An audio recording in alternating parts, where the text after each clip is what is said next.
Hi நெட்டி for viewers எல்லாருக்கும் ஒரு பெரிய ஹை. நான் தான் உங்கள் ரிவ்யூ ராஜா. அதாவது நான் ஏதாவது எந்த படம் எடுத்தாலும் ஒரு காமெடியாக பண்ணுவோம், எங்கேயாவது நான் பேசிகிட்டு இருப்பேன், ஏதாவது ஒன்று பண்ணுவோம், ஜாலியாக ஒன்று பண்ணுவோம். அதையும் தாண்டி ஒரு படம் பார்த்தேன், சீரியஸாக பண்ணுவோமே ஒரு ரிவ்யூவை, கரெக்டான விஷயங்கள்லாம் சொல்லுவோமே. பட் ஆனால் இப்போ நான் பேசும்போது பார்க்கும்போது உங்களுக்கு காமெடியாக தோணும், வேறு வழியில் அப்படியே பழகிருச்சு. ஸோ அந்த வகையில் என்னென்னா இன்றைக்கி நான் பார்த்த படம் பறந்து செல்லுவா. அப்படின்னா எத்தனையோ படங்கள் நீ பார்த்த நல்ல கதையாது. என்ன கதைன்னா பெரிய ஏதோ சமூக கருத்துலாம் சொல்கிற கதைலாம் இல்லை, நான் பார்த்ததுலேயே நல்ல கதையாக இருந்துச்சு. இதை எக்ஸ்பிளைன் பண்ணி சொல்லுவோமே, அதனால தான் எடுத்திருக்கேன். ஸோ நீங்கள் பார்க்க போகிறது பறந்து செல்லுவா ரிவ்யூ.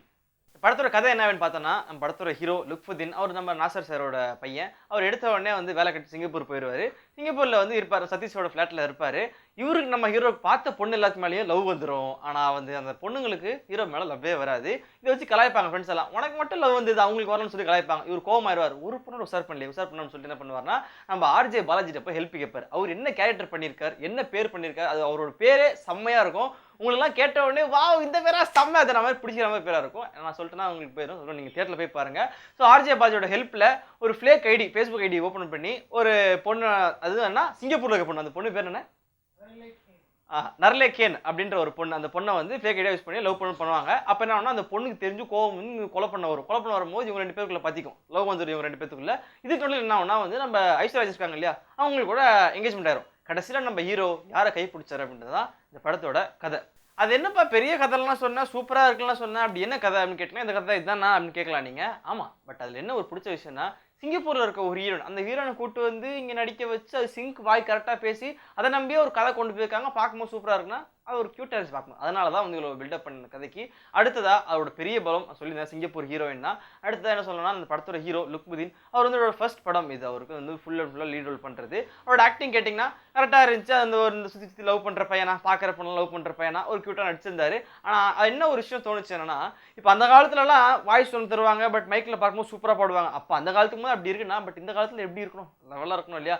அது பார்க்கும்போது கொஞ்சம் என்ன தோணுச்சுன்னா, அவரோட வாய்ஸ் லிப்ஸிங் இருக்குல்ல, அந்த பாட்டு பாடும்போது லைட்டாக கொஞ்சம் அதுக்கு சிங்க் ஆகாத மாதிரி ஒரு பாட்டு வாயாட்டுற மாதிரியே தோணுச்சு. அது கொஞ்சம் மிஸ்டேக்ஸ் நீங்கள் கரெக்ட் பண்ணிட்டீங்கன்னா அடுத்தடுத்த படங்கள், ஃபஸ்ட்டு படம் தானே, அடுத்த இடத்துல வர படம்லாம் நல்லா பண்ணுங்க, சூப்பராக நாங்கள் அப்ரேஸ் பண்ணிட்டே இருப்போம். அடுத்த பார்த்தோன்னா அந்த படத்தில் நம்ம சதீஷ் இருக்காரு. அவர் எப்படி சொல்ல முடியும், ஃபர்ஸ்ட் ஹாஃப்லாம் வரும்போது என்ன பிரதர் உங்களோட ஃபோர்ஸ் போயிடுச்சா, நீங்கள் வரும்போது காமெடியே இருக்க மாட்டேங்குது, சிரிக்க மாட்டேன்றாங்க. ஆனால் ஆர்ஜே பாலாஜி ரெண்டு ஓ மச்சா அப்படின்னு சொல்லும் போதே சிரிக்கிறாங்களே, என்ன உங்களோட இது போயிடுச்சா நம்ம எல்லாம் கேட்க ஆரம்பிச்சு ஃபர்ஸ்ட் ஹாஃபில். அதே செகண்ட் ஹாஃப்ல என்ன சொல்லி பார்த்தோம்னா, சதீஷோட காமெடி சர்ன்னு ஏறுது, நம்ம பாலாஜியோட காமெடி அப்படியே இறங்கு. பாலாஜி வரமாட்டாரு, இறங்குது. ஸோ அவர் அதுக்கப்புறம் நம்ம பாலாஜி இப்போ ரீசெண்ட் டேஸில் அவர் எப்போ தேட்டருக்கு வந்தாலும், அதுவும் தேட்டர் ஸ்க்ரீனில் வந்தாலும் எப்பப்போ அந்த மாதிரி கவுண்டர் போட்டுருக்காரு. அதெல்லாம் பேசுகிற மாதிரி தான் இருக்கும், ஆனால் நமக்கு அது காமெடியாக சுற்றிட்டே இருப்போம். ஸோ அந்த மாதிரி அவரோட காமெடி சூப்பராக இருந்துச்சு. அடுத்ததான் நம்ம கருணாகரன், அவராகட்டும் அவரோட ஆக்டிங் ரொம்ப சூப்பராக கொடுத்துருக்காரு. பொன்னம்பலம் சார், அது மாதிரி காமெடிக்கு நிறைய பேர் இருக்காங்க. அப்புறம் ஐஸ்வர்யா பேனர் இருந்தாங்களா, அவங்களே சொல்லவே இல்லைன்னு கேட்டிங்கன்னா, ஆமாம் அவங்களும் இருக்காங்க. ஸோ அவங்களும் ஒரு ஹீரோயினா எப்பயும் போல வருவாங்க, இந்த படத்தில் நடிச்சு போயிருக்காங்க. ஸோ இந்த மாதிரி ஓவராலாக காமெடிக்கும் ரொமான்ஸுக்கும் பஞ்சமே இல்லாத ஒரு படமாக அந்த படம் பார்த்தேன். நீங்கள் பார்த்தீங்கன்னா சகவாசமாக ஜாலியாக இருக்கும்னு சொல்லிக்கிறேன். இந்த படத்தை டைரக்ட் பண்ணியிருக்கிறது Dhanapal. Director point of view பார்க்கணும் அப்படின்னு சொன்னோன்னு வைங்களேன், 2 மணி நேரத்தில் முடிக்க வேண்டிய கதையை ஏன் சார் 3 மணி நேரம் எடுத்துகிட்டு போனீங்க, அப்படி இழுத்துட்டு போயிருச்சு. அதுவும் ஒரு கதை எழுந்து நடத்திட்டு வர போல தெரியுது. ராஜா ராணி படம் பார்த்துட்டோம், படம் சூப்பராக இருக்கு. அதே மாதிரி கிளைமேக்ஸ் வர மாதிரி அந்த ஹீரோயின் கண்டுபிடிப்பாங்களே, அதே மாதிரி நம்ம படத்தில் வைக்கிற ஷார்ட் நினச்சி படம் போல தெரியுது. 2 மணி நேரத்திலே முடிக்க வேண்டிய ஒரு விஷயத்தை 3 மணி நேரம் வரைக்கும் இழுத்து 1 மணி நேரம் ஏர்போர்ட்டுக்கு வான்னு வர சொல்லி ஏர்போர்ட்டுக்கு வர வச்சு கட்டி பிடிக்க வச்சு படத்தை முடிச்சார். அது ஒரு பார்க்கும்போது அப்படி இருந்துச்சு. அடுத்த வச்ச நாட்டெலாம் கரெக்டாக இருந்துச்சு. இது என்ன சொல்றதுன்னா, இந்த 2 மணி நேரம் பார்க்கறதே கொஞ்சம் அப்படி தான் இருந்துச்சு. நம்ம ஆர்ஜே பாலாஜி, சதீஷ் இவங்கள இருக்கனால கொஞ்சம் பார்க்க வேண்டியதாக இருந்துச்சு. இதெல்லாம் ஏன் சொல்கிறேன்னா, அந்த சிங்கப்பூர் பொண்ணு இருந்தாலும் அவங்களுக்காக பார்க்கலாம். இதை தமிழ் பொண்ணு வச்சு பண்ணு வையன், யார்கிட்ட சுற்றுறதுலாம் கேட்டு இருந்திருப்பாங்க. அந்த மாதிரிலாம் இல்லாமல் அடுத்த வரை கொஞ்சம் பண்ணும்போது நல்லா பண்ணிங்கன்னா இன்னும் கொஞ்சம் பெட்டராக இருக்கும் அப்படின்னு சொல்லிட்டு, அடுத்ததாக நம்ம சினிமோட்டோகிராஃபி வரும். அது எப்படின்னா, சிங்கப்பூராலேயே செம்ம அழகாக இருக்கும். நம்ம பக்கத்தில் தெரிஞ்ச கூட்டு போனாலும் சூப்பராக தான் இருக்கும். சிங்கப்பூர் போனால் செம்மையாக தான் இருக்கும். அதுவும் நம்ம சினிமோட்டோகிராஃபி என்ன பண்ணுறேன்னு வைங்களேன், சிங்கப்பூர் அழகாக காமிக்கலாம், சிங்கப்பூரை மட்டுமே காமிக்கலாமா, அந்த மாதிரி தான் இருந்துச்சு. ஹீரோ எல்லாம் குட்டே தெரியாங்க, எல்லாம் ஏரியல் ஷாட், எல்லாம் மேலே இருந்தால் பார்க்க வேண்டியதாக இருக்குது. தேட்டரில் பார்க்கும்போது என்ன எல்லாம் மேலே இருந்து காமிக்கிறாங்க, ஓகே இங்கே ஹீரோ எல்லாம் கீழே இருக்காங்க அந்த மாதிரி இங்கே இருந்துச்சு. அந்த ஏரியல் ஷாட் ரொம்ப நிறைய வந்துட்டே இருக்கு. சிங்கப்பூர் அழகாக தான் இருக்கும், அதுக்குன்னு கொஞ்சம் நம்ம ஹீரோயின் காமிக்கலாம் அப்படின்னு சொல்லிட்டு அவரோட பாயிண்ட் ஆஃப்ல அது எனக்கு தோணுச்சு, சொல்லிட்டேன். அடுத்த அந்த எடிட்டர் எப்படி சொல்கிறது அவருன்னா, அந்த 2 நேரத்தில் முடிச்சதுக்கலாம்.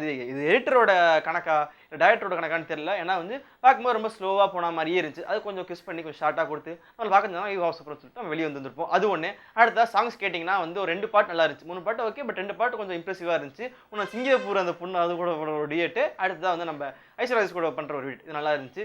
ஸோ ஓவராலாக ஒரு டென்ஷனாக இருக்கீங்க அப்படின்னா அந்த போய் படம் பார்த்தீங்கன்னா டென்ஷன் ஆயிருமா? டென்ஷன் ஆகாது. வெயில் அடிக்குதுப்பா, ஒரு 3 மணி நேரம் போய் ஒரு படத்தில் எங்கேயாவது தேட்டரில் உட்காரணும்னா இந்த படத்தை போய் நீங்கள் சாவகாசமாக உட்காந்து பார்க்கலாம். ஃபேமிலியோடு பார்க்க வேண்டிய ஒரு படம் அப்படின்னு சொல்லிட்டு யூஏன்னு போட்டிருப்பாங்க. அந்த மாதிரிலாம் ஒரு சீனும் வரல, நல்லா தான் இருக்குது. போய் நீங்கள் தாராளமாக இந்த சாவகாசம்லாம் போய் பார்க்கலாம்னு சொல்லிட்டு என்ன பண்ணணும் அப்படின்னா, கடைசியில் என்ன பண்ணுறேன் போகிறேன். சிங்கப்பூர் நல்லா தான் இருந்துச்சு, வேறு வழி. சப்ஸ்கிரைப் பண்ணிடுங்க கண்டிப்பாக. அடுத்து லைக் பண்ணிடுங்க. முக்கியமாக அந்த கமெண்ட் இருக்கும், கண்டிப்பாக பண்ணிடுங்க. சிங்கப்பூர் நல்லா இல்லையா, நமக்கு என்ன பண்ண முடியும்? நமக்கு இதுதான். நன்றி.